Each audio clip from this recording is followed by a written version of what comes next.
Assalamualaikum warahmatullahi wabarakatuh. Innal hamdalillah wassalatu wassalamu ala Rasulillah wa ala alihi wa sahbihi wa man tabi'ahum bi ihsan ila yaumil qiyamah.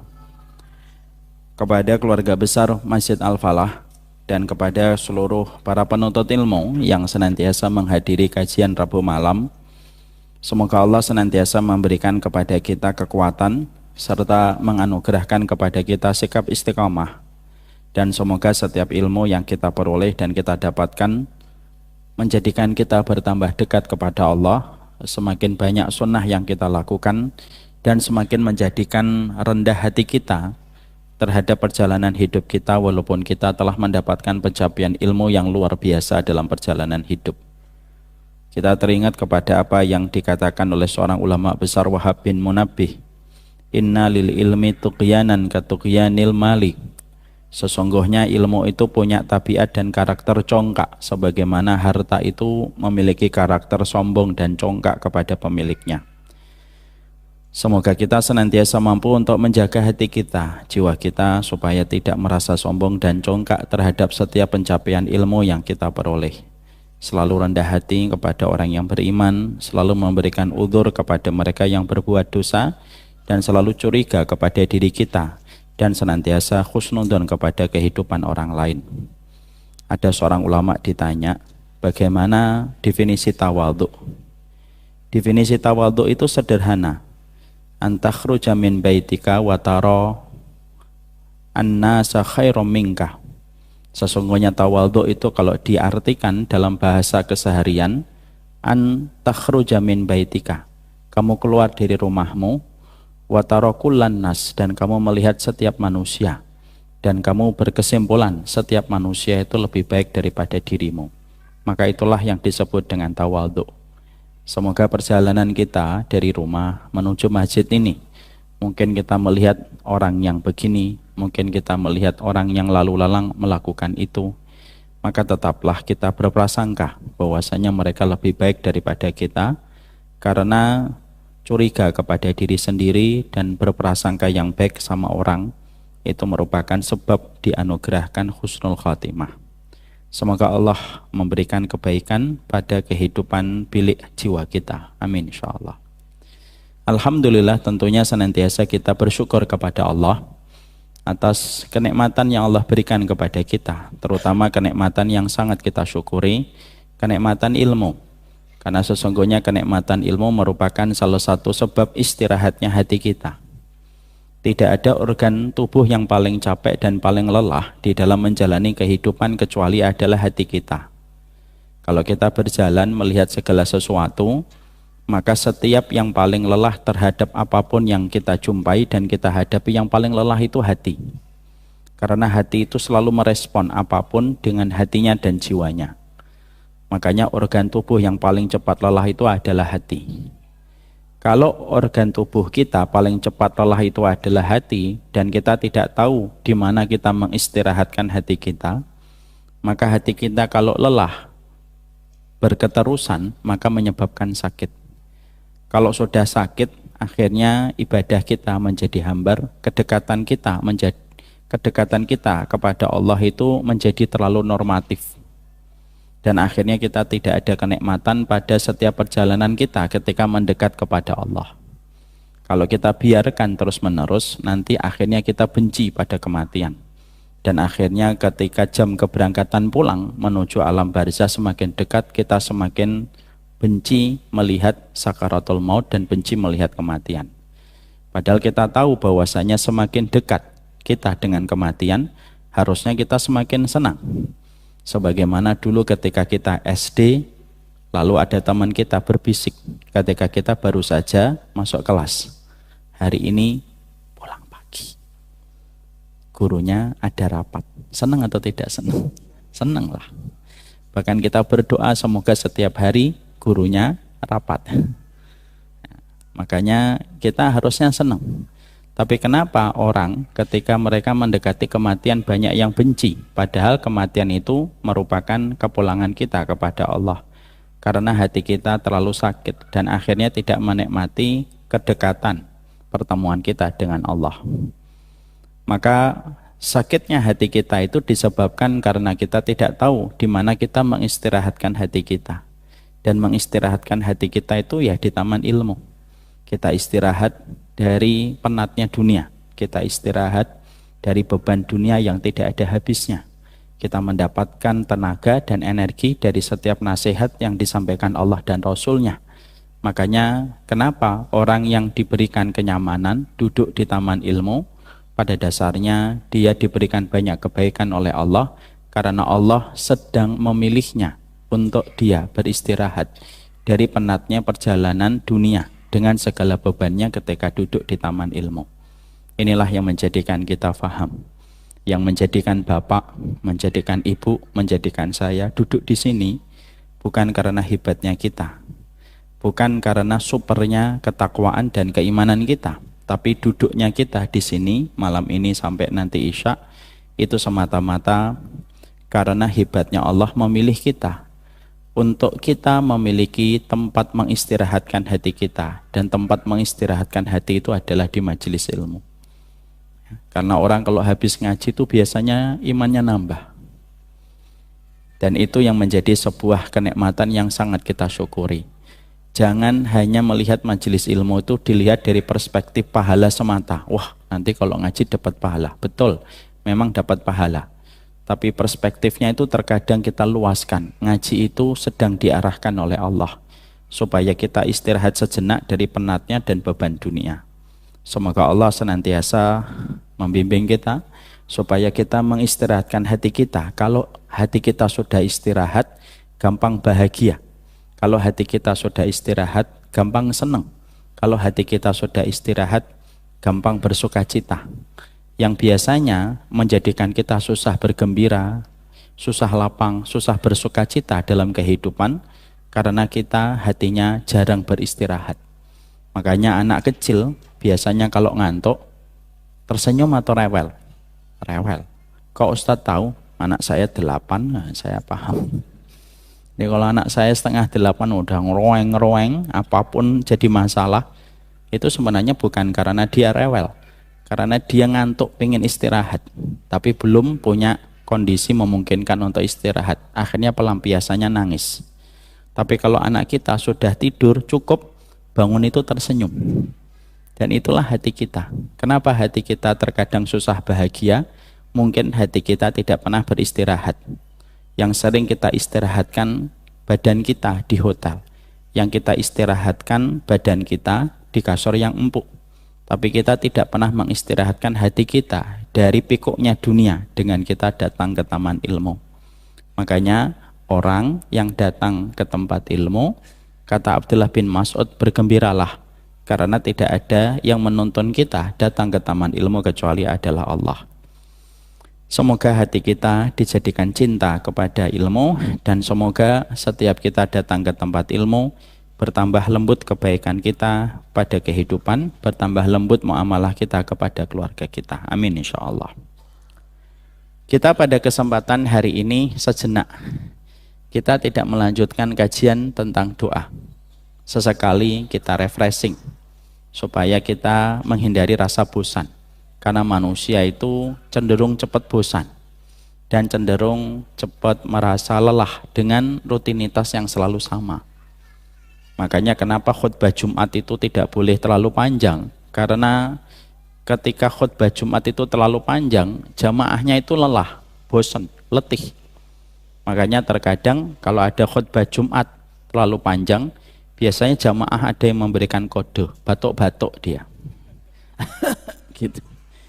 Padahal sebenarnya itu sedang memberi kode. Pak, khutbahnya sudah lama ini, sudah 1:30 lebih belum selesai. Itu bukan karena hatinya membatu, bukan. Karena memang manusia itu memiliki tabiat untuk cepat merasa bosan. Makanya Imam Nawawi itu beliau memiliki pembahasan dalam kitab Riyadhus Shalihin. Yang bapak-bapak punya itu kitabnya yang tapi belum pernah dibaca, ya.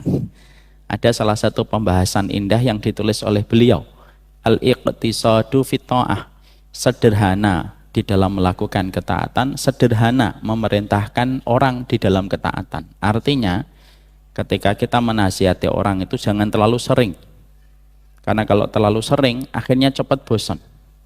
Makanya bapak kalau nanti menasihati anak, memang kewajiban bapak. Tapi jangan terus menerus. Pagi nasihatin, duha nasihatin lagi, duhur nasihatin. Habis asar nasihatin, habis isya demam pak dia pak. Terlalu overload di pikiran dia. Makanya akhirnya dulu Abdullah bin Mas'ud pernah diminta para tabi'in, "Bu, kami diajarin sehari 3 kali." "Oh enggak mau saya. Saya ngajarin kalian 3 hari sekali." "Kenapa?" "Hakadha allamana Rasulullah." Begitulah kami diajari oleh baginda Nabi. Manusia itu cepat bosan. Sehingga kalau dia bosan itu merupakan bagian dari fitrah. Makanya untuk menghindari kebosanan itu, sunnah itu memiliki strategi. Bahwasanya ketika menyampaikan ilmu, terkadang jangan terlalu panjang, tapi waktunya di pertengahan, supaya sebelum bosan kajiannya sudah selesai. Dan ketika menyampaikan kajian itu, kadang-kadang kajian kitab kan panjang pak. Kalau kajian kitab itu panjang, kadang-kadang rutinitas yang sama itu membuat bosan. Dan boleh sesekali dari perjalanan panjang mengkaji kitab, kadang-kadang diselingi dengan tema yang lain, untuk menghilangkan rasa bosan dan akhirnya memberi semangat kembali dengan tema yang baru, supaya nextnya, berikutnya kita bisa kembali kepada kajian kitab yang kita selenggarakan. Oleh karena itulah yang menjadikan saya ingin memberikan materi pada kesempatan malam ini, khusus materi tematik. Nanti insya Allah pekan depan atau 2 pekan lagi insya Allah kita kembali kepada kajian kitab kembali. Setuju? Setuju atau tidak setuju tidak apa-apa, karena saya ustadznya ya. Ya, harus ngikutin saya lah, saya yang punya majelisnya ya. Kita pada kesempatan ini akan membahas tentang masalah kehidupan berkeluarga. Tentunya kita memahami betul alasan kenapa memilih materi keluarga menjadi pembahasan kita pada kesempatan malam ini. Setidaknya bukan karena ada peristiwa yang baru saja viral, bukan itu. Tapi yang paling penting ada hal yang lebih mendesak, bahwasanya peradaban itu terdiri dari 3 pilar. Jadi kalau bapak dan ibu membicarakan tentang peradaban, peradaban itu ada 3 pilar. Kalau 3 pilar ini baik, peradaban itu akan baik, karena ditopang dengan 3 pilar ini. Kalau salah satu dari 3 ini rusak, pincang. Kalau 2 yang rusak, mau ambruk. Kalau 3 yang rusak, ambruk. Maka para ulama itu menyampaikan kepada kita 3 pilar dalam satu peradaban itu ada 3. 1, yaitu adalah bagaimana memiliki para ulama yang betul-betul memiliki sebuah wibawa, dan dia dicintai oleh masyarakat dan umat, dan tidak ada gap antara ulama dengan umat. Maka ketika ulama itu hidup bersama dengan umat dan dicintai oleh umat, maka sesungguhnya itu merupakan pilar untuk membentuk satu peradaban. Makanya maaf Bapak, kalau ada orang yang ingin menghancurkan satu peradaban, yang dihancurkan dulu adalah ulamanya. Bagaimana dijatuhkan wibawanya, dijauhkan dari masyarakatnya, diadu domba di antara mereka, supaya mereka tidak bisa menjalankan fungsinya, yaitu perekat dan katalisator untuk kehidupan umat dan seluruh masyarakat. Ini pembahasannya panjang. Yang kedua, hadmul madrasah. Yang kedua itu adalah menghancurkan sekolahan, sehingga ke sekolah itu sudah kehilangan value. Dia tidak memiliki hittah. Bagaimana sekolah itu supaya mempelajari ilmu menjadi anak tangga, dicintai oleh Allah dan diridhai oleh Allah. Tapi sekolah itu sudah dibelokkan tujuannya. Goalsnya itu sekolah sekarang bukan untuk mendapatkan dan meraih ridhonya Allah, enggak. Tapi sekolah itu berdiri di banyak tempat hanya untuk memenuhi kebutuhan industri. Butuh industri itu butuh apa? Butuh ilmu ini, butuh ilmu ini, itu ini. Nah, itu yang dipersiapkan. Dan akhirnya banyak orang sekolah tetapi tidak dekat dengan Allah. Kebutuhan kepada nilai itu lebih prioritas. Kebutuhan kepada ijazah itu menjadi lebih penting daripada mengukur bagaimana keimanan seseorang pelajar ketika dia belajar untuk dekat dengan Allah dan dekat dengan sunnah nabinya. Maka itu sudah skip dan tidak ada. Itu yang kedua yang disebut dengan hadmul madrasah. Kalau pengen merusak peradaban, rusak sekolahnya. Sehingga akhirnya motivasi ketika pagi berangkat jam 6, motivasinya adalah nilai, ujian, piagam, ijazah, lalu sekolah di universitas yang diinginkan supaya bisa bekerja. Naudzubillahi min dzalik. Semoga kita tidak menjadi orang tua yang mengikuti circle dan lingkaran semacam ini. Makanya salah satu materi dan konten saya, kalau saya mengantar anak kalau pagi, Pak, saya bukan orang yang paling solih ya Pak, tapi saya sharing aja. Salah satu konten yang selalu saya tekankan kepada anak-anak saya ketika mengantar mereka, ya, saya selalu menyampaikan, sekolah bukan untuk nilai ya Basam, sekolah bukan untuk ujian. Sekolah itu supaya Basam diridhoi sama Allah. Kalau sudah diridhoi sama Allah, maka Allah sebaik-baik pengatur pada kehidupanmu di dunia dan di akhirat. Dan selalu saya menyampaikan kepada anak saya, lebih baik kamu dicintai temanmu karena kebaikan akhlak daripada kamu pinter tetapi kamu tidak membekas kebaikan di hati teman-temanmu. Ini salah satu value dalam pendidikan. Makanya maaf Pak, pendidikan yang berkah itu kayak pendidikan Nabi. Pendidikan Nabi itu apa Ustadz? Bapak tahu apa itu pendidikan berkahnya Nabi? Pendidikan berkahnya Nabi itu tidak dilihat dari gedungnya. Enggak, karena Nabi tidak punya gedung. Kalau sekarang orang tua ketika ingin sekolah, yang dilihat dari sekolah anaknya apa? Infrastrukturnya. Wah, bangunannya keren. Bukan itu. Bukan kita menafikan itu, enggak. Kalau memang ada, alhamdulillah disyukuri, apapun harus disyukuri. Tapi itu bukan prioritas pertama. Tapi sebuah pendidikan yang berkah itu simpel, kata para ulama. Ketika para ulama dalam dunia pendidikan, mereka meriset bagaimana pendidikan Nabi. Nabi itu menciptakan alumni madrasah yang dididik oleh Nabi itu apa? Pendidikan yang berkah itu menciptakan para sahabat yang psikologinya dan kejiwaannya itu jauh melampaui umurnya dan mereka menjadi orang dewasa sebelum masanya dan sebelum usianya. Usianya 9 tahun, tapi psikologinya 25 tahun. Usianya 15 tahun, tetapi psikologinya itu sudah 40 tahun. Kenapa? Dicetak oleh Nabi. Pikiran mereka, kejiwaan mereka, psikologi mereka jauh melampaui daripada usia mereka. Makanya yang membunuh Abu Jahal siapa? Mu'ad bin Afra yang usianya baru 15 tahun. Makanya ulama hadis, di antara para ulama hadis para sahabat siapa? Ibnu Abbas, yang dicatat oleh sebagian para ulama ketika Nabi wafat usianya belum genap 9 tahun Pak. Padahal dia merupakan salah satu di antara 7 sahabat besar yang meriwayatkan hadis dari Nabi. 9 tahun umurnya, tapi psikologinya di atas 25 tahun. Makanya pada zaman Nabi, anak kecil sudah bisa diajak berpikir jauh ke depan. Itu salah satu pendidikan yang berkah. Hari ini kalau kita melihat itu, berarti pendidikan yang tidak berkah itu bagaimana? Pendidikan yang tidak berkah itu adalah ketika psikologinya dan pikirannya mundur ke belakang dibandingkan umurnya. Usianya berapa?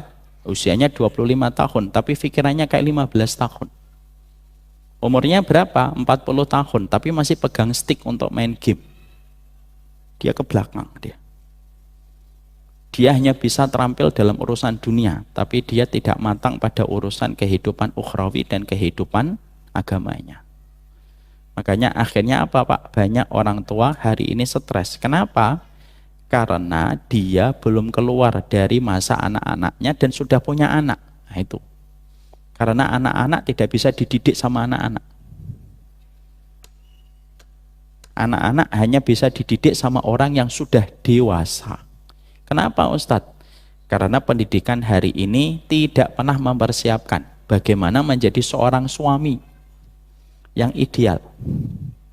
Tidak pernah pendidikan hari ini membahas bagaimana menjadi seorang istri yang qurrata a'yun. Tidak ada materi itu Pak. Dan itu ironis kan untuk kita semuanya termasuk saya. Padahal mempelajari teknik mesin dipelajari berapa tahun? Mempelajari teknik mesin itu 4 tahun. Padahal benda mati. 4 tahun mempelajari benda mati. Tapi menjadi seorang suami, menjadi seorang istri, tidak ada materinya. Apa yang biasanya dilakukan orang kalau mau menikah? Yang biasanya dilakukan orang ketika mau menikah, memastikan gedungnya, memastikan seragamnya, memastikan WO-nya, dan memastikan menu makanan prasmanannya dan cateringnya. Nah itu karena apa? Hadmul madrasah. Jadi madrasah itu sudah tidak memiliki sebuah value dan sebuah hittah dalam kehidupan mereka. Yang ketiga yaitu hadmul usroh, yaitu dihancurkan masalah institusi yang bernama pernikahan. Dan hari ini semua kejadian yang viral itu menggiring kita mengetahui semua yang viral membuat akhirnya banyak anak muda hari ini trauma dengan pernikahan. Kenapa? Karena sesungguhnya banyak kasus yang terjadi di dalam kehidupan pernikahan dan akhirnya banyak orang yang menyesal di dalam pernikahan. Dan akhirnya banyak pula yang trauma dengan pernikahan. Makanya menurut data tahun 2022 sampai 2024 ada sebuah fakta yang membuat kita harus berpikir keras bersama-sama. Bahkan kalau ada di antara bapak ini pejabat dan pembuat regulasi, kita ini harus memikirkan secara serius. Apa itu faktanya?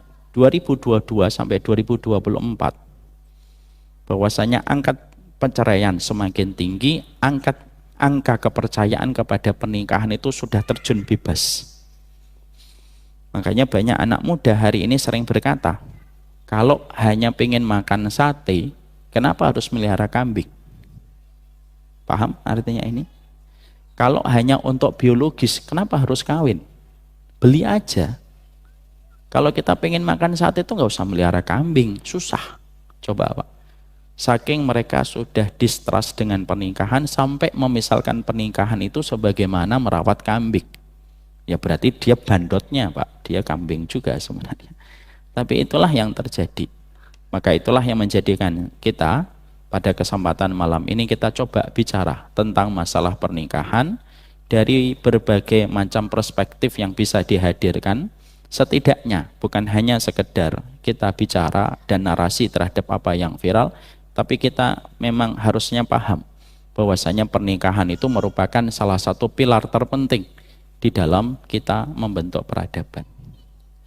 Syekh Raghib As-Sirzani rahimahullah ta'ala, beliau sampai mengatakan tidak ada pahlawan besar di dalam Islam kecuali mereka lahir dari keluarga yang qurrata ayun. Jadi kalau kita ingin menciptakan satu pahlawan, itu sebenarnya dimulai dari kehidupan rumah tangga. Kalau sudah rumah tangga itu carut marut, nggak akan lahir pahlawan. Kenapa? Dari keluarga yang bergoyang tidak akan pernah bisa memberikan keturunan yang tegak lurus sesuai dengan ridhonya Allah. Kenapa? Karena kapalnya terlalu bergoyang-goyang. Dan itu kata Syekh Raghib As-Sirzani. Makanya akhirnya di dalam pernikahan itu, Masya Allah, ternyata merupakan salah satu pilar penting yang harus selalu kita mengerti. Karena tidak ada senioritas di dalam pernikahan. Tidak ada senioritas di dalam kehidupan berkeluarga. Ada orang yang 5 tahun menikah, belum tentu 10 tahun berikutnya dia selamat pernikahannya. Ada orang yang menikah 10 tahun tapi belum tentu 15 tahun pernikahannya dia selamat. Ada yang 20 tahun pernikahannya belum tentu 25 tahun berikutnya dia selamat. Bahkan ada orang yang menikah 30 tahun belum tentu jaminan 35 berikutnya dia akan selamat pernikahannya. Karena sesungguhnya fitnah bisa datang kapan saja. Dan ketika fitnah datang, dia datang tak dijemput, pulang tak diantar, walaupun bukan jailangkung, tapi pasti meninggalkan kerusakan dahsyat bagi setiap keluarga yang tersapa dengan fitnah. Dan itu semakin menjadikan kita faham. Basic kembali kepada ilmu merupakan salah satu pilar terpenting ketika kita memaknai kehidupan keluarga kita. Mari kita bahas kehidupan keluarga.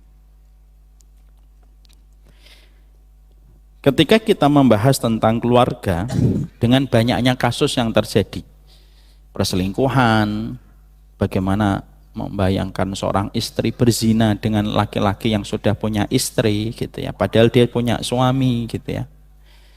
Ada seorang perempuan yang menikah dengan seorang homo, bisa bertahan bertahun-tahun ketika sang suaminya menyembunyikan perilaku menyimpangnya ketika dia homo, dan sederet masalah yang lainnya. Maka sesungguhnya kita harus paham betul bahwasanya keluarga itu merupakan salah satu takdir terbesar pada kehidupan manusia itu adalah pernikahan, membentuk keluarga. Karena sesungguhnya salah satu takdir terpanjang itu ya masalah pernikahan. Takdir yang lain, Pak, biasanya datang dan pergi. Sesuai dengan takaran takdir itu ketika datang pada kehidupan kita. Tidak berlaku itu di dalam pernikahan. Pernikahan itu salah satu takdir terpanjang pada kehidupan manusia. Ada yang sepanjang hayat dikandung badan sampai dia meninggal dunia. Ada yang sampai 5 tahun, ada yang sampai 7 tahun, ada yang 10 tahun dia menikah lalu akhirnya berpisah dengan rasa sakit yang menyebabkan maut, atau bertahan beberapa waktu. Tapi salah satu takdir terpanjang dan takdir terbesar kehidupan manusia itu pernikahan. Siapapun yang menjadi istrinya Bapak, itu bukan hanya sekedar nama wanita yang hari ini menjadi ibu dari anak-anak Bapak. Tapi siapapun yang hari ini menjadi istri kita, maka sesungguhnya wanita itu telah ditetapkan takdirnya untuk kita 50.000 tahun sebelum Allah menciptakan langit dan bumi. Siapapun takdir suami ibu hari ini, maka sesungguhnya dia bukan laki-laki biasa. Tetapi sesungguhnya siapapun yang menjadi suami kita pada kesempatan hari ini, dia adalah orang yang sudah digoreskan namanya 50.000 tahun sebelum Allah menciptakan langit dan bumi. Dan itu salah satu ketentuan dari catatan takdir Allah pada kehidupan kita itu adalah siapa yang menjadi jodoh kita. Dan sesungguhnya pernikahan itu bukan hanya sekedar ucapan ijab qabul. Tapi sesungguhnya pernikahan itu ucapan panjang, ucapan singkat, tetapi berkonsekuensi panjang. Karena pernikahan itu melahirkan kewajiban, memberikan komitmen, dan harus siap menghadapi konsekuensi. Itulah pernikahan. Ijab qabulnya diucapkan hanya dalam waktu yang singkat, tidak sampai 1 menit. Ketika kita mengucapkan ijab qabul, seorang laki-laki ketika mengatakan qabiltu nikahaha wa tazwijaha bimaharin madkurin halan. Masya Allah ya, saya masih hafal ternyata. Maka sesungguhnya ketika seorang laki-laki dia mengucapkan saya terima nikahnya dan mas kawinnya sebagaimana yang termaktub secara cash dan kontan, lalu akhirnya sang wali yang menikahkan mengatakan sah, maka sesungguhnya semenjak pernikahan itu sah di dalam pengucapan ijab qabulnya dan semua syaratnya terpenuhi, disitulah langsung lahir 3. Ada komitmen, ada kewajiban, dan ada konsekuensi yang harus dihadapi. Makanya kehidupan keluarga itu merupakan kehidupan yang besar. Bukan hanya takdir yang panjang, tetapi separuh dari kebaikan hidup kita tergantung pada pernikahan. Dan kalau kita tidak mendapatkan kebaikan pada pernikahan kita, berarti kita mendapatkan separuh keburukan itu terjadi pada keluarga kita. Kenapa? Keluarga itu ketika memberikan kebaikan, itu kamu berarti memiliki separuh iman. Tapi kalau kamu menikah, tidak mendapatkan kebaikan dan ketenangan, berarti kamu mendapatkan separuh musibah itu dalam pernikahan. Makanya Nabi SAW beliau bersabda, "Idza tazawwajal 'abdu faqad istakmalal iman falyattaqillaha fin nasfil baqi." Kalau seseorang sudah menikah, dia telah menyempurnakan separuh agamanya. Dan hendaklah dia bertakwa pada separuh sisanya. Kenapa Nabi mengatakan separuh agama kita di dalam pernikahan? Karena berbagai macam ragam ibadah akan kita berikan dalam pernikahan. Kesabaran, keridhaan, kelapangan, memaafkan, semuanya ada di dalam pernikahan. Dimana kalau kita mendapatkan ketenangan yang didapatkan dalam pernikahan tidak akan pernah sama dengan ketenangan apapun yang kita peroleh di luar rumah tangga. Makanya kita mendapati apa yang dikatakan oleh Imam Ibnu Katsir, lam ara al-mutahabaini misla jawaj. Aku tidak pernah menjumpai persahabatan sebagaimana persahabatan yang terjadi antara suami istri. Karena kalau ketika seseorang itu sudah mendapatkan pasangannya itu cita rasa sahabat, tidak ada yang mampu mengalahkan indahnya pernikahan kalau sudah cita rasa itu persahabatan yang memberikan ketenangan. Makanya sering saya itu berkata, dan itu merupakan bagian dari tawasul saya sebagai doa. Apa yang saya katakan? Menikah itu takdir. Tapi mendapatkan pernikahan, lalu kita memiliki cita rasa bersahabatan dengan pasangan kita, itu karunia, karena tidak setiap orang mendapatkan itu. Dan ketika kita mendapatkan di dalam pernikahan, pasangan kita betul-betul cocok, frekuensinya di dalam bercanda, frekuensinya dalam kita berbicara, frekuensinya di dalam berkomunikasi, maka sesungguhnya cita rasa persahabatan itu merupakan sesuatu yang paling nikmat, kata Imam Ibnu Katsir. Di mana, kata Imam Ibnu Katsir, aku tidak pernah mendapati sukacita, kenikmatan, kebahagiaan di dalam pernikahan dikalahkan dengan yang lainnya. Karena apa? Karena sesungguhnya menikah itu adalah takdir, tapi menikah dengan orang yang akhirnya itu kayak sahabat ketika menjadi suami dan istri kita, itu anugerah yang Allah tidak berikan kepada banyak orang. Makanya akhirnya kita mendapati bahwasanya akhirnya ketika terbentuk keluarga pada kehidupan kita, maka sesungguhnya apa yang terjadi pada kehidupan keluarga kita? Kalau kita sudah mendapatkan cita rasa sahabat, akhirnya orang itu tenang, dan apapun yang terjadi itu menjadi sebuah kebaikan. Dan saya sudah pernah menyampaikan kepada Bapak dan Ibu, ya, apa yang saya sampaikan. Kenapa Nabi Ibrahim punya anak bisa sebagaimana Ismail dan Ishak? Tapi kenapa Nabi Nuh memiliki anak sebagaimana Kan'an? Padahal datangnya, benihnya datang dari seorang laki-laki yang sama-sama sholih. Bahkan Nabi Nuh bukan hanya sekedar Nabi dan Rasul, tapi pemimpin ulul azmi. Nabi Ibrahim termasuk juga Nabi dan Rasul ulul azmi. Tapi kenapa kualitas benih yang datang dari dua laki-laki pilihan ini ketika menikah, lalu lahirlah Kan'an untuk Nabi Nuh, lalu lahirlah Ibrahim, lalu lahirlah Ismail untuk Ibrahim. Sebagian para ulama itu mengomentari, karena Nabi Nuh istrinya tidak beriman, dan ketika Nabi Ibrahim istrinya itu beriman. Ketika Nabi Ibrahim itu istrinya beriman yang bernama Hajar, maka itu memberikan kualitas terbaik pada seorang Nabi Ibrahim ketika punya keturunan. Ketika Nabi Nuh tidak mendapatkan istrinya berkualitas dalam keimanan, tetapi disebut sebagai salah satu contoh parameter wanita yang tidak beriman, maka lahirlah Kan'an. Sehingga akhirnya sejarah itu mengenal Kan'an karena tidak bersatunya iman antara Nuh dengan istrinya, dan kita mendapatkan dalam sejarah seseorang yang bernama Ibrahim, bernama Ismail, karena kita menjumpai bahwasanya Hajar, ibunda Hajar itu satu frekuensi dengan seorang bapak yang bernama Ibrahim. Itu menunjukkan kepada kita betapa besarnya kualitas di dalam pernikahan ketika membentuk satu keluarga. Makanya Bapak dan Ibu harus paham, dan sudah sering saya sampaikan di sini, tidak ada ucapan manusia kecuali ketika meninggal dunia, kecuali ketika dia mampu menjawab satu persatu pertanyaan malaikat Munkar dan Nakir, kecuali ucapan mayit ketika dia mampu menjawab pertanyaan malaikat Munkar dan Nakir, kecuali dia berteriak. Apa teriakannya? Ya Rabbi aqimis sa'ah hatta arji ila ahli.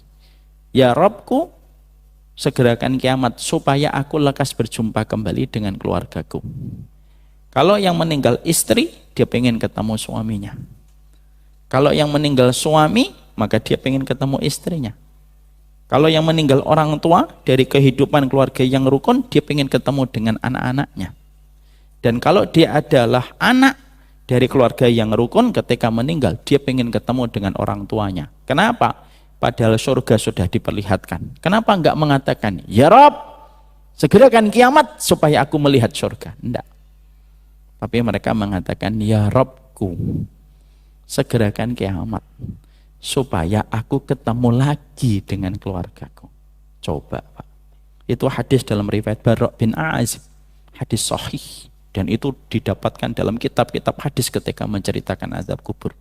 Kenapa? Karena sesungguhnya sedahsyat itulah positioning keluarga dalam kehidupan orang beriman. Tidak sebagaimana orang barat ketika menempatkan urusan keluarga hanya sebagai pelampiasan seksual dari biologis yang mereka miliki. Itulah yang menjadikan kita akhirnya paham sekali. Maka itulah yang akhirnya memberikan kepada kita bagaimana dalam kehidupan keluarga itu urusan besar.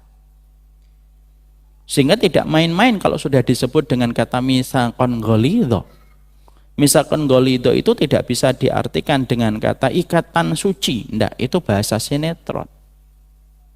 Kata misaqon ghalidho itu ikatan kuat yang berkonsekuensi dalam kehidupan dunia dan akhirat kelak. Makanya akhirnya menyebabkan kehidupan kita nanti di alam barzakh pun salah satunya itu tidak lepas dari ikatan pada keluarga kita. Ada yang masuk surga disebabkan syafaat anaknya, ada yang masuk surga karena syafaat orang tuanya, dan ada yang saling menarik antara suami dan istrinya ketika mereka bisa saling memberikan syafaat.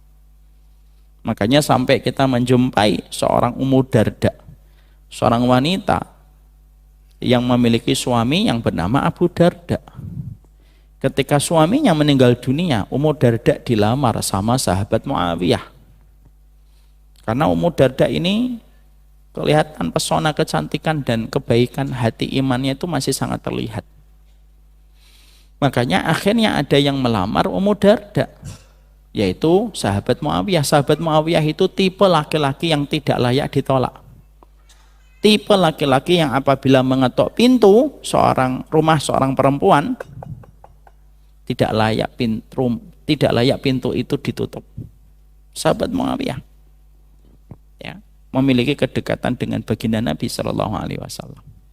Tapi ketika dilamar oleh sahabat Muawiyah, maka Ummu Darda itu menolak. Enggak. Kenapa kamu menolak? Apa yang kurang dari diriku? Masya Allah. Jadi kalau bapak misalkan, ya nggak usah bapak lah, ya yang muda-muda lah. Kalau melamar akhwat kok tiba-tiba akhwatnya nolak, boleh nanya, kenapa? Yang kurang apa? Ya, mataku dua, kupingku dua, hidungku dua, kenapa ditolak? Gitu. Boleh. Karena Muawiyah nanya, kenapa kamu tolak aku? Apa yang kurang? Jadi nanti kalau ditolak boleh, tapi nggak usah dendam ya Pak. Awas ya. Kamu akan perih melihatku 5 tahun ke depan ya. Ternyata dia luka Pak, yang akhirnya perih. Maka sesungguhnya akhirnya ditanya sama sahabat Muawiyah, loh kenapa kamu kok nolak saya? Lalu Ummu Darda menjawab, nih Pak, jawaban ini menggambarkan ikatan keluarga sedahsyat itu. Ummu Darda berkata, enggak, karena aku pingin bersama suamiku Abu Darda nanti di surga, karena Rasulullah bersabda, seorang wanita bersama dengan suaminya yang terakhir. Masya Allah Pak. Jadi boleh Pak, kalau suami itu mau meninggal dunia, dia berpesan sama istrinya, jangan nikah lagi ya, boleh. Dia boleh kayak gitu. Tapi tidak boleh memaksa Pak. Awas ya kalau nikah lagi, saya hantui kamu dari kuburan. Jadi hantu aja sombong, janganlah. Maka sesungguhnya itu yang memberikan kepada kita bahwasanya pengaruh keluarga itu sebesar itu. Makanya saya menyampaikan di dalam pembahasan Rabbana yang keberapa ketika kita membahas surat Al-Furqan 74, kita di situ mendapati Pak, ketika Allah baru saja membicarakan tentang keluarga, penutupnya, closing ayatnya itu apa? Bicara tentang kualitas hidup. Kok bisa Ustadz? Apa munasabahnya? Munasabah itu Pak, dalam bahasa kita itu relevansinya apa? Ketika kita berdoa Rabbana hablana min azwajina wa dzurriyyatina qurrata a'yun. Itu kan jelas keluarga, ya atau tidak? Tapi closing dari ayat itu apa? Waj'alna lil muttaqina imama. Jadikan aku pemimpin orang yang bertakwa. Loh, relevansinya apa? Yang pertama, berikan aku keluarga yang qurratayun, anak yang qurratayun. Closing dari Allah itu apa? Jadikan aku pemimpin. Jadi Allah itu memerintahkan kita itu berkualitas hidupnya. Kalau bisa jadi pemimpin, kalau bisa jadi imam. Jangan jadi makmum, masbuk lagi. Jangan. Jadi imam. Jadi lil muttaqina imama. Jadi jadilah orang yang berkualitas. Tapi apa relevansinya dengan keluarga? Di situ Imam Ibnu Katsir mengatakan, karena orang tidak mungkin berkualitas sampai dia mendapati keluarganya berkualitas. Dalam sekali Allah kalau sudah menempatkan setiap diksi dalam setiap ayatnya. Makanya kalau ada anak Pak kok nakal, mungkin bukan karena nakal, karena dia terbebani dengan masalah bapak ibunya tidak selesai dan akhirnya ke sekolah itu beban. Dan terkadang ketika dia melihat orang tuanya bertengkar, ingatan tentang orang tua bertengkar itu tidak akan pernah hilang. Apa memori tentang anak yang tidak pernah hilang? Jujur Pak, nanti kita sama ibu jujur tanya sama anaknya, apa yang paling kamu tidak sukai dari Abi dan Umi? Pasti anak akan menjawab, ketika Abi dan Umi bertengkar, itu fitrah yang nggak bisa disetting oleh apapun. Mau kafir kayak mau tidak beriman kayak mau PKI sekalipun, tidak ada yang suka melihat orang tuanya bertengkar. Dan kalau anak sudah melihat itu, dia nggak bisa berkembang. Kenapa? Dia tidak selesai PR pada dirinya dan keluarganya yang menjadikan dia tidak bisa melejit. Itu keluarga, Pak. Makanya kalau sudah kisruh dengan fitnah banyak, kata Nabi itu apa? Wada'i ankal awam fa inna min waraikum ayyamas sabr kal qabid alal jamar, dalam riwayat yang sahih. Makanya Nabi mengatakan kalau kamu sudah melihat fitnah itu sudah tebel, sudah tinggalkan keramaian. Kembali sama dirimu, kembali sama keluargamu. Hari-hari yang kamu hadapi begitu berat, penuh dengan kesabaran. Itu Rasul. Karena sekali lagi keluarga itu bukan masalah sepele, tapi keluarga itu masalah besar. Sudah adzan? Sudah. Nah ini baru muqaddimah. Kelihatannya memang agak panjang, nanti kita lanjutkan habis Isya. Wassallallahu ala nabiyina Muhammad. Assalamualaikum warahmatullahi wabarakatuh. Bismillahirrahmanirrahim. Assalamualaikum warahmatullahi wabarakatuh.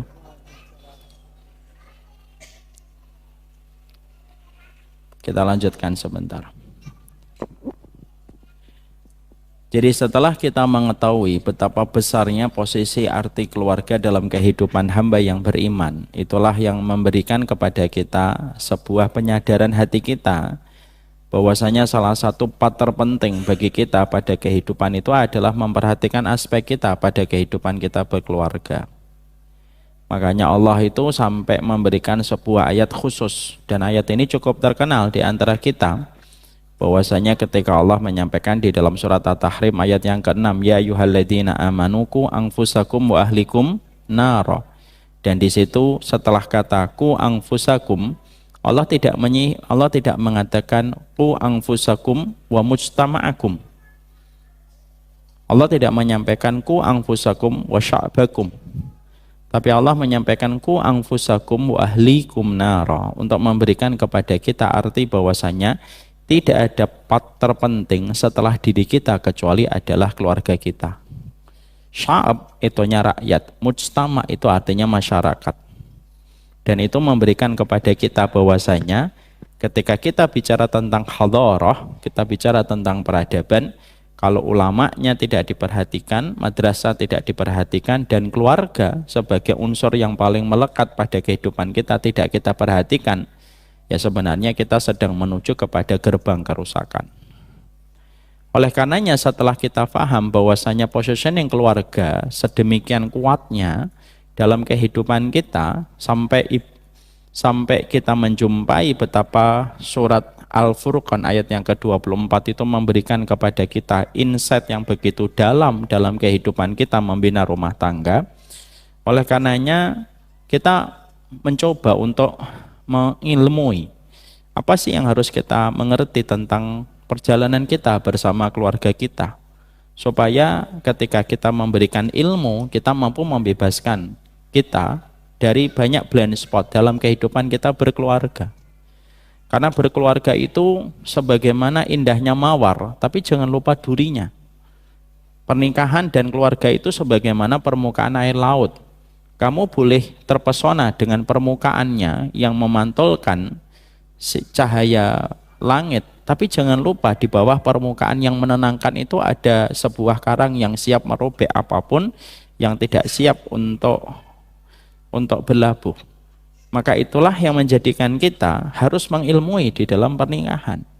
Karena tidak ada daya upaya dan strategi setan ketika berusaha merusak kualitas kehidupan berkeluarga, baik setan dalam bentuk jin ataupun dalam bentuk manusia, kecuali tidak ada proteksi dan imun menghadapi itu, kecuali adalah bagaimana kita memberi ilmu pada setiap kehidupan kita berkeluarga.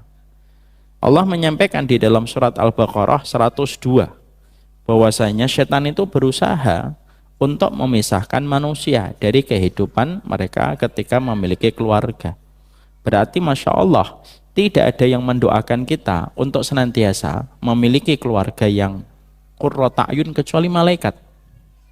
Sebagaimana kita kemarin bahas, bagaimana malaikat mendoakan kita dikumpulkan lagi dengan keluarga.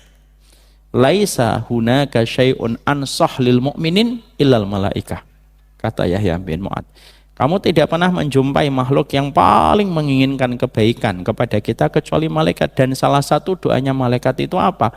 Supaya kita dimasukkan surga bersama keluarga kita. Dan tidak ada satu makhluk yang menginginkan keburukan kecuali adalah setan. Laisa hunaka syai'un,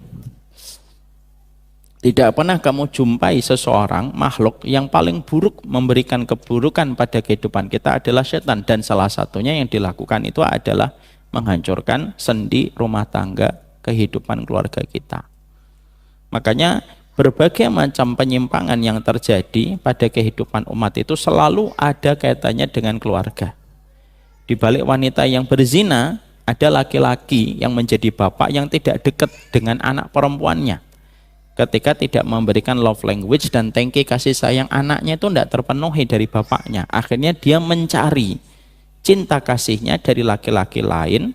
Ketika tangkinya kosong dan ketika laki-laki memberikan kasih sayang fiktif, dia respon Pak, dan akhirnya dia membuka kancing bajunya untuk laki-laki itu, dan akhirnya terjadinya perzinahan. Jadi hari ini ketika kita menjumpai di mana-mana ada perzinahan itu, tidak hanya karena faktor laki-laki dan perempuan yang berzina itu rusak, tapi karena ada seorang bapak yang tidak menjalankan fungsinya ketika menjadi kepala rumah tangga, mensuplai kasih sayang untuk kehidupan putrinya. Ketika perempuan Pak kosong tangki kasih sayangnya yang harusnya dia dapatkan dari bapaknya, ya terjadinya perzinahan. Maka inilah yang menjadikan kita harus memahami betul, kehidupan berumah tangga itu bukan masalah sepele, bukan masalah yang bisa dipandang oleh sebelah mata, tapi dia masalah besar. Hajat kehidupan dunia dan akhirat kita itu tergantung bagaimana kualitas kita di dalam kita berumah tangga. Makanya maaf Pak, kan sudah saya sampaikan kepada Bapak dan Ibu kan, Rasulullah meninggalnya bukan di Masjidil Haram. Nah, Rasulullah tidak meninggal di Masjid Nabawi, Rasulullah tidak meninggal di perang Badar dan perang Uhud. Tapi Nabi Muhammad meninggalnya di atas pangkuan Ibunda Aisyah. Mungkin enggak Allah itu menakdirkan seorang Nabi terbaik dan seorang laki-laki termulia pada kehidupan manusia, digariskan meninggalnya di atas pangkuan Aisyah lalu tidak memberikan kepada kita pelajaran? Enggak mungkin Pak. Sangat tidak mungkin. Semua ketetapan takdir yang berjalan pada kehidupan Nabi itu semuanya ada ilmunya. Maaf, sampai cara Nabi membuang air kotoran pun ada ilmunya untuk kita. Sampai ketika membuang kotoran pun juga tidak lepas dari ilmu. Apalagi ketika Nabi diwafatkan di atas pangkuan Ibunda Aisyah. Dan itu memberi arti kepada kita, keluarga itu sedahsyat itu. Makanya Nabi sampai meninggalnya di atas pangkuan Ibunda Aisyah. Setelah kita mengetahui betapa besarnya masalah kehidupan tentang masalah keluarga, apa yang harus kita perhatikan poin-poin pentingnya untuk sharing, untuk kita semuanya. Karena semuanya kita memiliki blind spot Pak. Saya juga memiliki blind spot, Bapak juga memiliki titik buta. Dan maaf, orang yang beriman dan bertakwa saja belum jaminan kebersamaan itu akan terus ada. Oh masa Ustadz? Iya. Bukankah kita mendapati Ibunda Zainab ketika menikah dengan Zaid? Ini kan dua-duanya makhluk mulia. Zaid putra angkatnya Nabi. Zainab perempuan yang nanti akan menjadi istrinya Rasulullah. Yang paling panjang tangannya itu kan Zainab, artinya paling banyak sedekah. Ketika sebelum dinikahi Nabi, Zainab itu nikahnya sama siapa? Sama Zaid. Dan ketika nikah sama Zaid itu ternyata yang satu beriman, yang satu bertakwa. Tapi tidak jaminan mereka bersama kan. Mereka akhirnya berpisah. Zaid akhirnya nikah dengan Ummu Aiman dan akhirnya Zainab dinikahi langsung oleh Rasulullah ketika turun perintah dari Arsy ke-7. Berarti Masya Allah ya, dalam pernikahan itu merupakan masalah yang luar biasa. Bahkan kalaupun kita tadi membicarakan kualitas, bahkan di antara ujian paling berat itu ya ujian keluarga, Pak. Makanya ada ulama yang bernama Al-Libad Al-Maliki rahimahullahu ta'ala. Beliau itu mendapatkan istri yang tidak sesuai dengan ketakwaan beliau, karena ujian untuk beliau. Istrinya itu Pak kasar, istrinya suka mau melakukan KDRT. Istri loh Pak, ini bukan suami. Bahkan istrinya pernah menuduh beliau berzina. Coba Al-Libad Al-Maliki, kamu itu zanaita gitu, kamu ini berzina. Lalu ada orang bertanya sama Libad Al-Maliki, kondisi istrimu kayak gitu. Jawaban apa yang diberikan Libad Al-Maliki rahimahullahu ta'ala? Inna likullin nasi mihnatun wa mihnati zaujati. Semua orang itu punya ujian. Dan ujian saya itu ya istri saya. Loh, setenang itu bisa jawab Pak. Setenang itu bisa menghargai pernikahan itu kan tidak datang simsalabim begitu saja kan, tapi proses yang panjang, tertata dengan ilmu sampai akhirnya dia bisa menerjemahkan semacam itu. Bahkan setingkat Sibawayh saja, ulama nahwu, kalau tidak salah, maaf kalau saya salah, Sibawayh itu kalau tidak salah, istrinya itu cemburu sama kitab yang dibaca Sibawayh. Loh, dibakar Pak kitabnya. Loh, cemburunya sama kitab. Dan itu menjadi salah satu hal-hal yang kita harus mengerti tentang masalah itu. Sehingga akhirnya, betul kalau Nabi sampai berdoa salah satunya apa? Allahumma inni a'udzubika min zaujin tusyayyibuni qablal masyib. Ya Allah, aku berlindung dari pasangan yang membuatku beruban sebelum usianya. Ini bukan berarti kalau teman bapak ubannya banyak, wah ini tersiksa sama pasangannya. Tidak juga. Tapi kata Nabi itu kiasannya indah dan begitu dalam. Ya Allah, aku berlindung dari pasangan yang membuatku beruban sebelum usianya. Itu sampai kayak gitu. Itu kan doanya indah betul. Nabi tidak mengatakan, ya Allah aku berlindung dari pasangan cerewet, menang-menangan, dominan, maunya didengar, gak mau dengar. Enggak, Nabi tidak sekasar itu milih diksi. Masya Allah ya Nabi itu. Aku berlindung dari pasangan yang membuatku beruban sebelum usianya. Ini nanti kalau bapak bertengkar sama istrinya jangan pakai dalil ini ya. Tahu nggak ini uban ini? Gara-gara mikir kamu. Jangan gitu. Itu namanya ilmu dijadikan pelampiasan emosi. Jangan gitu Pak. Ini untuk menunjukkan betapa Masya Allah masalah hal ini tuh harus kita perhatikan. Oke Ustadz, ayo kita sharing bareng-bareng. Kita sharing ya Pak. Ini bukan berarti saya berpengalaman dan lebih pandai daripada Bapak dan Ibu. Enggak, mari kita sharing. Apa yang kita pelajari dari kitab-kitabnya para ulama? Yang pertama Pak, poinnya. Ini ada 5 poin ini. Wah ini kalau kita pelajari sampai jam 10:30 ini. Kita satu aja, pelajari dulu. Apa poin yang pertama? Tashihun niyah. Pernikahan itu harus dimulai dari sesuatu yang basic. Apa itu? Niat. Kamu ketika memiliki niat, hadir secara utuh, sadar secara penuh. Bahwasanya pernikahan kita itu disandarkan kepada Allah semata. Maaf ya Pak, kita itu banyak menjalani aktiviti terkadang hadirnya tidak penuh, sadarnya tidak utuh. Sholat, Allahu Akbar, asyhadu alla ilaha illallah, ya Allahu Akbar. Hadirnya tidak penuh, sadarnya tidak utuh. Padahal kita di dalam bahasa tazkiyatun nafas menurut para ulama salih, salah satu hati yang salim, Bapak tahu apa indikatornya dan Ibu? Qalbun yaqdhah. hatinya itu terjaga setiap apapun yang dikerjakan. Sama dalam pernikahan. Pernikahan itu dari para ulama salaf, ketika di breakdown sama mereka, lalu mereka memberikan nasihat untuk saya dan untuk kita, yang pertama itu apa? Perbaikilah terus niatmu. Karena kita punya Rabb yang paling detail melihat niat. Mari kita belajar dari Sufyan bin Uyainah. Bapak tahu Sufyan bin Uyainah? Insya Allah tidak tahu. Tapi beliau ini ulama besar. Sufyan bin Uyainah itu belajar hikmah dari kedua abangnya, Pak. Beliau punya abang namanya satu Muhammad, yang kedua Imran bin Uyainah, dan beliau Sufyan bin Uyainah. Maka beliau menjumpai dua abangnya itu nikah, dan dia tahu latar belakang abangnya keduanya menikah. Yang pertama menikah karena nasab, yang kedua menikah karena kekayaan. Jadi Muhammad bin Uyainah itu nikah karena nasab. Dia cari wanita yang punya banyak nasab, yang mulia nasabnya, supaya dia terangkat nasab. Bagi masyarakat dengan culture Arab, Pak, nasab itu penting. Mungkin bagi kita yang tidak punya marga-marga mungkin nggak terlalu penting. Tapi bagi beberapa masyarakat yang culture-nya itu suku dan marga itu penting.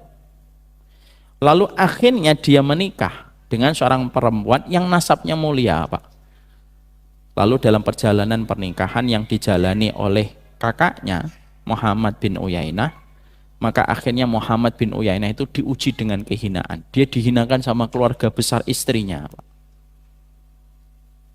Lalu yang kedua, kakaknya yang kedua namanya Imran bin Uyainah. Ketika menikah, menikahnya bukan karena apapun, menikahnya karena harta. Dia pengen kaya, dia pengen mencari keluarga yang memiliki latar belakang kekayaan. Akhirnya dapat, Pak. Akhirnya dia mendapatkan keluarga yang akhirnya orang kaya. Dan ketika menikah, justru Allah mengujinya dengan kefakiran dan Allah mengujinya dengan kemiskinan. Lalu akhirnya itu menjadi sebuah penyadaran bagi seorang Sufyan. Dia menikah karena aku melihat musibah yang terjadi kepada abangku Muhammad dan Imran, yang berakhir tragis pernikahan mereka. Semenjak saat itu aku selalu memperbarui niatku ketika menikah, dan aku menikah semata-mata karena Allah. Keluarlah salah satu quote terbaiknya seorang Sufyan bin Uyainah. Tahu quote terbaiknya? Man dhahaba ilal izzi ubtuliya bidzulli wa man dhahaba ilal mali ubtuliya bil faqri. Siapapun yang menikah karena nasab, Allah akan uji dengan kehinaan. Siapapun yang menikah karena harta, Allah uji dengan kefakiran. Dan saya menikah karena Allah dan agama, dan saya mendapatkan tiga-tiganya. Saya mendapatkan agama, saya mendapatkan kemuliaan nasab, dan saya mendapatkan harta kecukupan. Ini basic, memang normatif bagi orang yang hari ini hidup dan mengatakan dirinya modern. Apa sih niat itu? Niat ibu nikah ya ibadah. Ya mungkin kamu mengatakan ibadah, tapi kamu tidak menyadari penuh apa yang kamu ucapkan, bahwasanya pernikahan itu karena Allah. Pernikahan itu, Pak, kalau bukan karena Allah tidak bisa, susah. Kenapa, Ustadz? Karena istrimu panjang perasaannya, pendek logikanya, dan karena kamu panjang logikanya, pendek perasaannya. Terus yang mempertemukan siapa kalau bukan Allah? Makanya sesungguhnya sakinah yang menjadi fungsi pertama dalam pernikahan pada surat Ar-Rum 21, Pak. Ya, maka sesungguhnya sakinah itu turun dari Allah. Dan sakinah itu turunnya karena sebab-sebab terbaik yang kita lakukan sampai akhirnya menurunkan sakinah. Kan Allah menyampaikan, wa min ayatihi an khalaqalakum min anfusikum azwaja litaskunu ilaiha, supaya kamu tenang. Karena fungsi pernikahan itu kan tenang, Pak. Dan sesungguhnya pernikahan itu kalau menenangkan, Masya Allah, itu harta terbaik pada manusia. Karena kalau manusia itu sudah bertengkar, Pak, keluarganya, porak-poranda hatinya, Pak. Bapak kalau sudah bertengkar sama anak, bertengkar sama istri, makan nasi goreng itu enggak enak. Kalau fitrahnya masih baik loh ya. Kalau kecuali fitrahnya sudah rusak, bertengkar sama istrinya, keluar malah senang 3 hari 3 malam. Kalau fitrahnya masih baik pasti enggak tenang. Istri juga sama. Istri kalau bertengkar sama teman arisannya, masih tenang dia Pak. Masih buat status nyindir. Tapi kalau istri bertengkar sama suaminya atau anaknya, lemes dia. Kenapa? Karena memang Allah menciptakan litaskunu ilaiha. Wa ja'ala bainakum mawaddah, dan memberikan kepadamu mawaddah. Mawaddah itu kalau dalam tafsir, mawaddah itu cinta yang sangat dalam, tetapi berbalut ibadah. Itu namanya mawaddah. Dan di situ Allah yang menurunkan mawaddah itu. Jadi cinta itu bukan yang menyelesaikan masalah, yang menyelesaikan masalah Allah. Makanya bahasa sinetron itu jangan sampai masuk jadi narasi kebenaran di otak kita ya. Sinetron itu ngomongnya gimana? Biarkanlah cinta yang menyelesaikan masalah. Mana bisa? Kayak nggak punya Allah aja kamu yang menyelesaikan masalah itu cinta. Cinta mah nggak bisa menyelesaikan masalah. Berapa banyak orang saling mencintai belum tentu mereka saling bersatu. Ya atau tidak Pak? Ya atau tidak? Ya iya, yang bilang iya berarti itu lagi. Karena sesungguhnya memang bukan cinta yang menyelesaikan masalah, yang menyelesaikan itu Allah. Maka akhirnya memperhatikan niat itu penting. Karena apa? Banyak niatnya. Ada orang nikah karena bosan di rumah ketika mendapati orang tuanya sering bertengkar Pak. Dia bosan, dia muak dengan kondisi ketika orang tuanya bertengkar terus. Akhirnya apa? Dia pengen cepat nikah supaya keluar dari lingkaran pertengkaran itu. Ada yang menikah ya karena berangkat dari urusan biologi semata. Ada yang menikah karena urusan berbagai macam hal, apapun itu yang akhirnya mempengaruhi kualitas di dalam pernikahan manusia. Ini basic, tapi perkara inilah yang menjadikan kita ditolong dan kita tidak ditolong sama Allah. Makanya akhirnya kenapa kita kalau habis nikah, apa prosesinya kalau habis nikah Pak? Prosesi ketika kita habis nikah itu ngapain? Habis mengucapkan ijab qabul itu kita biasanya ngapain? Mendatangi istri kita kan, mencium keningnya, lalu mengucapkan Allahumma inni as'aluka khairaha wa khaira ma jabalta 'alaiha wa a'udzubika min syarriha wa syarri ma jabalta 'alaiha. Dicium keningnya, berdoa. Setelah itu sebagian fuqaha mengatakan setelah berdoa ngapain? Setelah berdoa kita sholat 2 rakaat. Dan sholat itu kan doa. Kenapa kita berdoa habis nikah Ustaz? Menegaskan kepada kita bahwasanya kalau bukan karena Allah, tidak ada yang bisa menyelesaikan masalah kita itu, tidak ada di dalam hubungan pernikahan. Yang bisa menjadi titik temu antara suami istri ketika memiliki latar belakang yang berbeda, yaitu adalah Allah Pak. Karena memahami laki-laki itu tidak mudah, memahami perempuan jauh lebih susah Pak. Imam Ahmad aja mempelajari dari darah haidnya perempuan aja 20 tahun kok Pak. Imam Ahmad itu pernah berkata, saya mempelajari darah haidnya itu perempuan 20 tahun. Itu baru darah siklus bulanannya. Tidak gampang. Makanya akhirnya titik temunya apa? Nyerahin sama Allah. Dan itu dimulai dari niat yang benar. Kalau dulu ada niat yang salah, belum selesai kok. Hidup ini masih kita bisa lakukan dengan kita memperbaiki kembali niat kita. Dan niat itu yang akan menjadi katalisator dalam kehidupan pernikahan supaya mendatangkan kehidupan kita itu mawaddah. Niat. Kalau kita salah niat ditinggal sama Allah Pak. Makanya ada hadis yang betul-betul dahsyat betul. In tasduqillaha yasduka. Kalau kamu niatnya benar, pasti Allah yang ngurus sisanya dan Allah yang menyempurnakan bagian akhirnya. Kan begitu hadisnya. Dalam riwayat, saya lupa riwayat tapi sahih. In tasduqillaha yasduka. Kalau niatmu benar, Allah yang menyelesaikan, Allah yang menyempurnakan sisanya. Berarti mafhumul mukhalafahnya perkataan Nabi itu apa? Kalau niat kita sudah enggak benar, ya Allah tidak akan menyelesaikan. Dan Allah tidak menyempurnakan, sudah niatnya sudah salah kok. Makanya perkataan dari Imam Ahmad itu begitu dahsyat. Imam Malik. Ma kana lillahi fawa abqa. Apapun itu kalau sudah niatnya karena Allah itu yang awet abadi. Ya. Kenapa para sahabat dulu ketika menemani Rasulullah itu awet bersama Nabi? Niatnya mereka abadi kok. Karena bisa jadi Pak, persoalan besar, kita kadang-kadang disatukan oleh persoalan besar, tapi dipecahkan, tapi dipisahkan gara-gara persoalan kecil. Biasanya kan begitu. Berapa banyak ustadz dengan ustadz dipertemukan karena tujuan besar, tapi rusaknya karena masalah kecil. Sama pula dalam kehidupan pernikahan itu kita disatukan kadang-kadang dengan sebuah tujuan besar. Tapi rusaknya gara-gara masalah yang kita anggap sepele tetapi akhirnya bisa menghancurkan dan merubuhkan di dalam kehidupan berumah tangga. Kalau sudah bukan karena Allah, ya tidak akan baik semuanya. Kan saya sudah sering mengatakan dalam bentuk sebuah kias kan, kalau tisu ini tidak ada Allahnya, tisu ini tidak berharga. Tapi kalau tisu ini memang betul-betul di sini saya tulis Allah, kira-kira berharga atau tidak berharga? Berharga. Kalau saya lempar begini, lalu saya injek, Bapak marah kok. Kenapa kok marah? Karena di situ ada Allah. Hati yang ada tulisan Allah itu tidak sama dengan hati yang tidak ada Allahnya.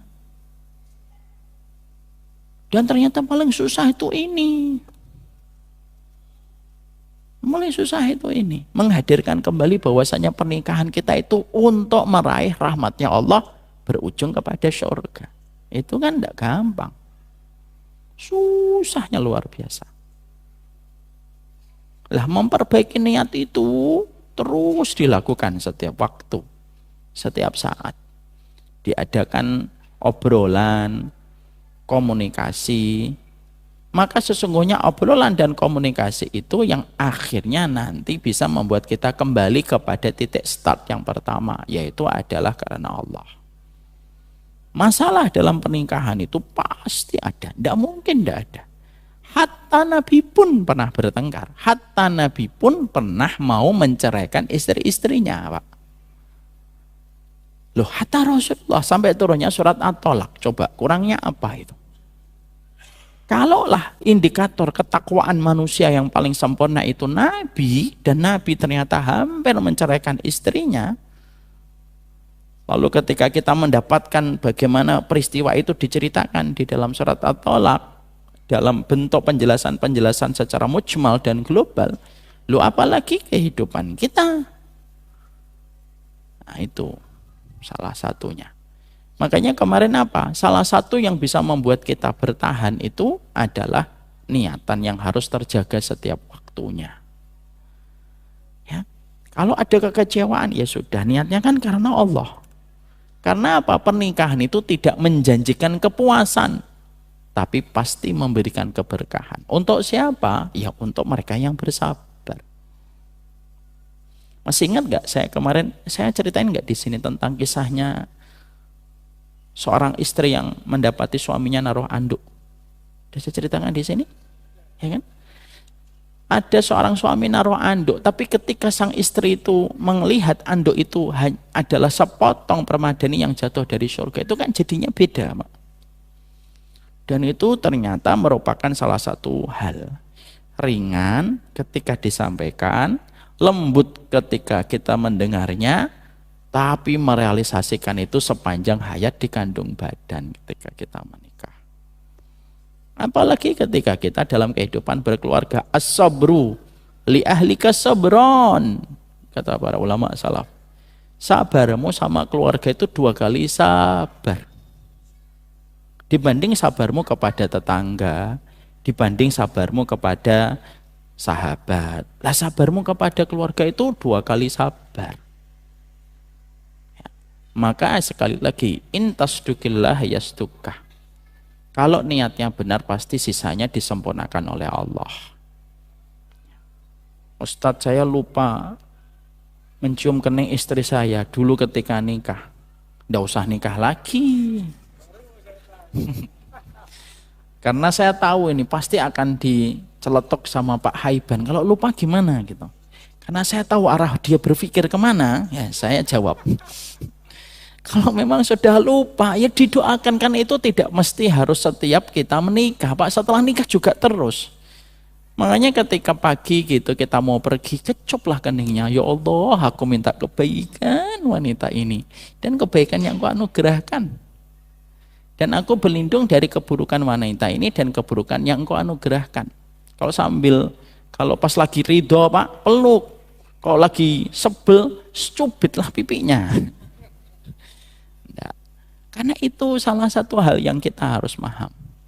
Makanya sampai dikatakan nilai ketakwaan di dalam berhidup, di dalam rumah tangga itu, ada kata-kata bagus, Pak, tapi saya lupa mantannya. Ada kata-kata begini. Nilai ketakwaan di dalam kehidupan berumah tangga itu adalah ketika doamu lebih sering daripada emosimu dan marahmu kepada pasanganmu. Jadi kalau kita menikah, kalau kita menilai nilai takwa saya bersama pasangan itu apa sih? Ya ketika doamu lebih sering daripada marahmu. Kalau ada orang kok marahnya lebih sering daripada mendoakan pasangannya, fix itu. Dia belum berkah dalam ketakwaan ketika dia bersuami istri. Dan kemarin kan saya sampaikan kepada Bapak dan Ibu kan, siapa orang yang paling berhak kita doakan setelah kita menikah? Ya istri kita dan suami kita, baru anak kita. Karena Allah menyebut azwajina itu muqaddam min dzikri adzurriyat. Allah menyebutkan kata azwat itu lebih dulu daripada penyebutan kata dzurriyah. Karena apa? Karena sesungguhnya kebaikan pasangan itu membawa kebaikan kepada anak kita. Makanya akhirnya sekali lagi, sesungguhnya pernikahan itu supaya akhirnya tidak ada penumpang gelap dalam pernikahan itu adalah memastikan niat. Walaupun tampaknya klise, tapi dia tidak pernah klise di hadapan Allah. Dan ini yang terkadang sering lupa, Pak. Apalagi ketika pas nador, ketika ketemu, seneng, mudah itu. Biasanya endorfinnya di sini penuh, Pak. Akhirnya niatnya sudah tidak lagi penting. Yang penting cepat halal. Nah, itu kata para ulama.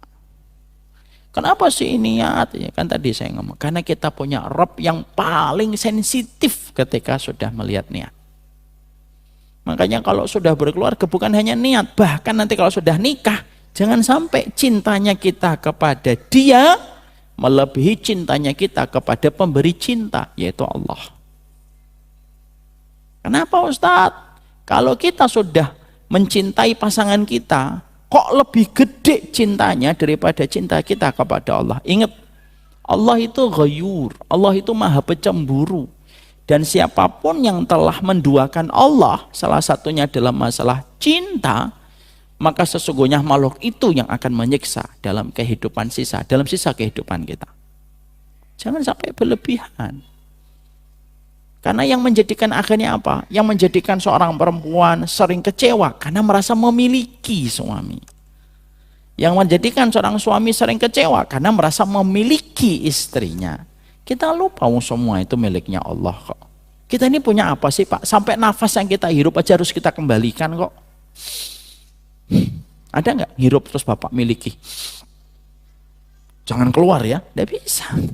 Sampai nafas yang kamu hirup pun harus kamu keluarkan. Kita ini punya apa? Tidak punya apa-apa. Itu dasar dalam tauhid. Makanya saya kagum sekali dengan Buya Hamka. Buya Hamka itu indah betul, Pak. Masya Allah, orang yang sensitif terhadap tauhid. Gimana seorang Buya Hamka itu ketika meninggal istrinya, dia memperbanyak tilawahnya, memperbanyak sholatnya. Sampai putra-putranya itu ngomong, Buya, kenapa setelah meninggalnya Umi, tilawahmu lebih panjang, sholatmu lebih lama? Coba Pak, kalau Bapak dilihat kisah ini, sebelum membaca akhirnya mungkin bingung, kenapa gitu? Oh mungkin lagi sedih Ustaz. Itu kan jawaban kita kan. Ternyata kalau Bapak membaca kisahnya terus, akan Bapak dapati jawaban yang luar biasa.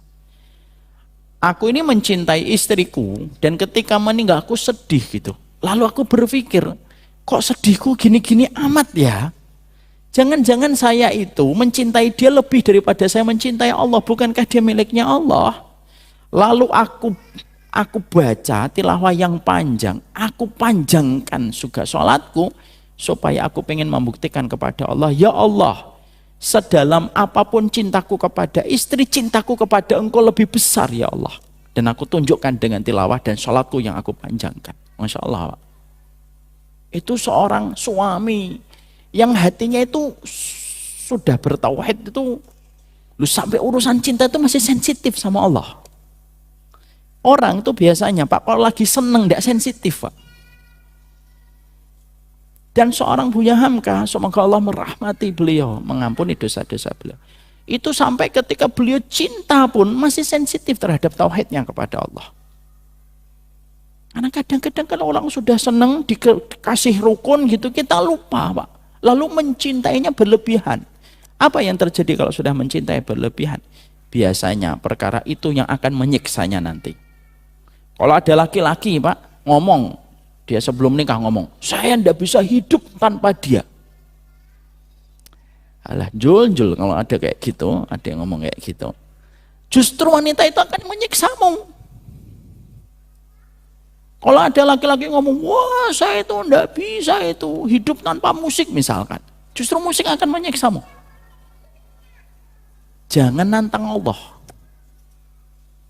Jangan nantang Allah. Ya kalau memang kita cinta-cinta, tapi jangan sampai kita ngomong lalu mendemonstrasikan bahwa saya seakan-akan dia ini sangat kita ini. Jangan. Tetap bagaimanapun dikontrol. Ini teguran untuk kita semua ya Pak. Kan sama-sama kita lagi belajar nih. Karena belajar dari apa yang musibah satu kaum menjadi pelajaran untuk kita kan. Jadi memperhatikan niat itu penting sekali. Makana lillahi fahuwa abqa. Apapun yang diniatkan karena Allah itu yang awet abadi dan terjaga. Gimana cara menjaga niat Ustaz? Kembali menghadirkan hati kita secara utuh, sadar secara utuh, hadir secara penuh dalam setiap bab ketika kita menjalani kehidupan berumah tangga.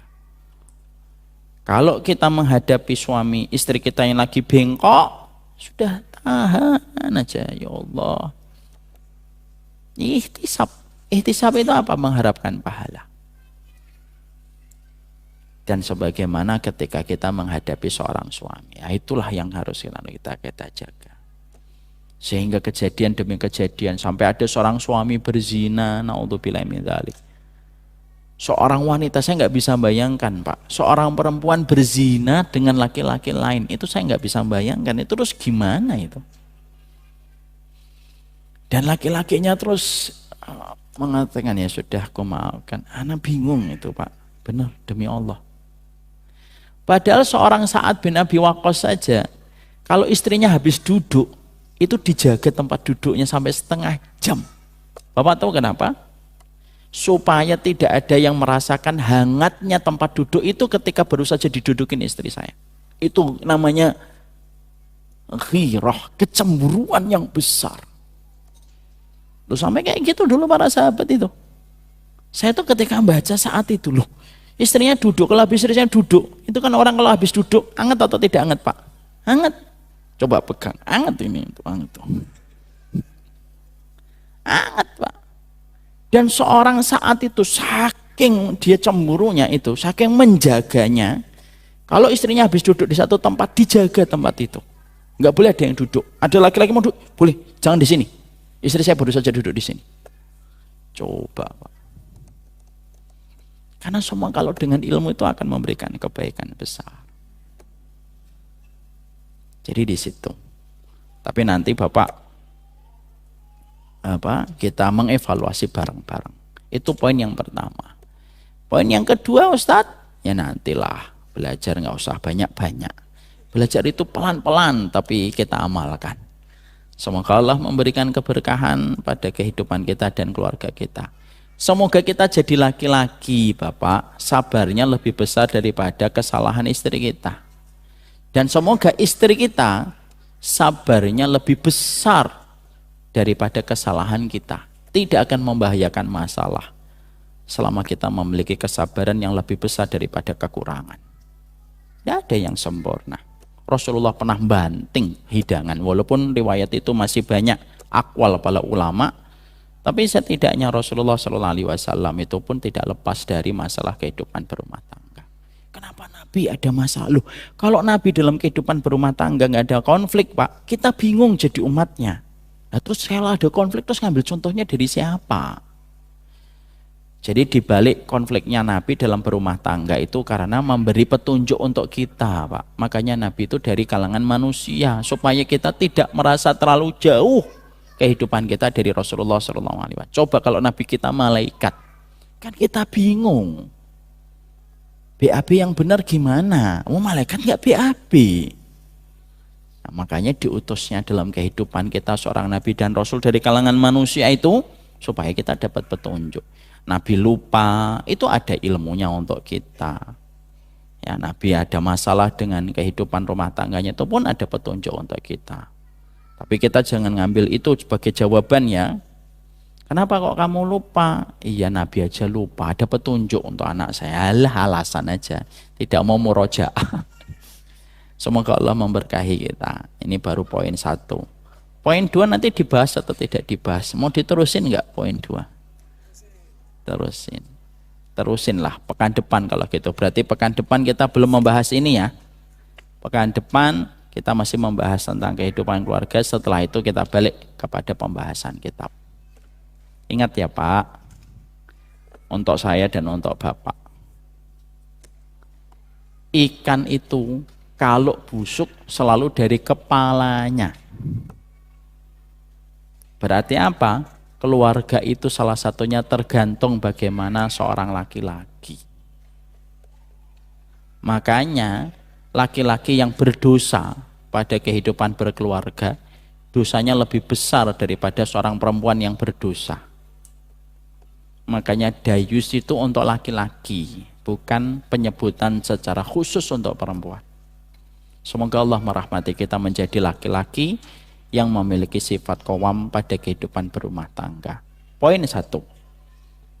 Dalam kehidupan berumah tangga itu paling basic, jaga masalah niat.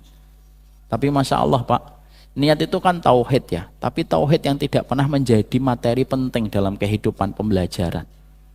SD nggak ada materi tauhid, SMP nggak ada materi tauhid, SMA nggak ada materi tauhid, yang ada materi fikih. Bukan berarti fikih tidak penting, fikih penting Pak, tapi basicnya itu selalu bermula dari persoalan basic yang dinamakan dengan materi akidah dan tauhid. Semoga Allah menjaga hati kita dengan akidah yang benar. Wassallallahu ala nabiyina Muhammad walhamdulillahi rabbil alamin. Semoga Allah menganugerahkan kita ketenangan. Tenang dalam kehidupan berumah tangga itu nikmat yang paling besar. Mana dalilnya Ustadz? Perkataan dari Imam Qurtubi, laisa hunaka syai'un aqarru li ainil basar illa ayajidu auladahu wa azwajahu muti'ina lillahi azza wa jalla. Kamu tidak pernah dapatkan perkara yang paling meneduhkan jiwa kecuali mendapati pasangan dan anak-anak kita itu taat kepada Rabb-nya. Semoga Allah menganugerahkan kita itu. Allah mengampuni dosa-dosa kita sebagai seorang laki-laki yang banyak khilaf, terkadang terpleset, terkadang tergelincir, dan Allah memaafkan istri kita yang terkadang dengan bengkoknya yang terus-menerus menempel dan tidak bisa dihilangkan sampai kapanpun. Yang bisa adalah disikapi dengan kesabaran. Wassallallahu ala nabiyina Muhammad subhanakallahumma wa bihamdika asyhadu alla ilaha illa anta astaghfiruka wa atubu ilaik. Semoga rumah kita bukan hanya sekadar baitun, tapi rumah kita menjadi sakanun. Apa itu namanya baitun Ustadz? Baitun itu rumah dari batu bata, semen, dan membentuk fondasi, ada atap, ada lantai, itu namanya baitun. Tapi rumah kita berdoa semoga menjadi sakanun. Apa itu sakanun? Rumah yang memberikan kepada kita ketenangan. Bisa jadi rumahnya besar, tapi tidak ada ketenangan. Bisa jadi rumahnya kecil, tapi justru memberikan dan mengalirkan sebuah ketenangan. Subhanakallahumma wa bihamdika asyhadu an la ilaha illa anta astaghfiruka wa atubu ilaik. Saya serahkan kembali kepada tokoh sentral di majelis kita, Pak Haiban, yang semoga Allah jaga beliau dalam kebaikan. Amin ya rabbal alamin. Jazakallah khairan Ustadz. Sebetulnya banyak yang ingin bertanya nih. Gimana ya Ustadz? Buka pertanyaan? Pertanyaan buka pekan depan aja lah Pak. Pekan Ya, depan. insyaallah. Tadi saya mau bertanya, tapi ternyata Ustadz itu sudah kontak batin dengan saya. Apa yang saya tanyakan sudah beliau sampaikan. Iya, Itulah luar biasanya hubungan Ustadz dengan saya. Masya Allah. Insyaallah, insyaallah. Indonesia tanah air beta. Masya Allah. Mari kita tinggalkan kajian kita. Apa itu Pak? Enggak terusin. Sudah ditebak. Pantun itu khusus kajian Sabtu pagi dan Ahad pagi. Jadi kalau Ustadz ngisi Kenapa harus Sabtu dan Ahad? Karena kalau pagi Sabtu ada sarapan. Oh gitu. Insyaallah. Ya. Kelihatannya pekan depan kita libur dulu. Karena tidak ada makan malamnya. Ya. Tapi boleh sesekali kita makan malam bersama jamaah. Saya setuju sekali, mudah-mudahan ada sponsornya. Kita sih cuma tunggu itu aja, gampang kok. Saya panggil tukang soto bisa, tukang mie ayam Ya gampang. sesekali boleh lah, nanti insya Allah ya. Alhamdulillah. Saya yang akan mendatangkan itunya. Ada menu. Catat. Menunya itu paling enak itu kalau malam tuh Sroto Sokaraja. Aduh. Kata-kata catat itu membuat orang yang tadi melakukan kebaikan agak menyesal gitu. Tapi takdir sudah tercatat. Ya bismillah lah, kita ikhlaskan niat kita. Masya Allah. Baik. Sekali lagi, terima kasih Ustadz Umar Mita atas mulia. Apa yang paling enak menunya, Pak Iban? Sroto Sokaraja. Malam soto. Oh cocok. Malam. Malam cocok. Nggak terlalu berat, nggak terlalu ringan. Antum polo soto Sukaraja. Ya. Harganya kompromi kan? Kompromi cuma 20.000 satu porsi. Insya Allah, alhamdulillah. Kalau 200 porsi berarti 4 jeti. Siap. Ya kan? Dari ibu-ibu 2 jeti, bapak-bapak 2 jeti selesai. Alhamdulillah. Saya tinggal order. Beliau akuntan paling handal. Insya Allah. Baik, marilah kita tutup kajian ini dengan lafal hamdalah bersama-sama. Alhamdulillahirabbil alamin. Subhanakallahumma wa bihamdika asyhadu an la ilaha illa anta. Setiap hari Sabtu kita ada kajian dan hari Ahad pagi kajian juga bersama Ustadz Fadil Mulyono. Insyaallah pada hari Sabtu besok bersama Ustadz Mahfud Abdurrahman.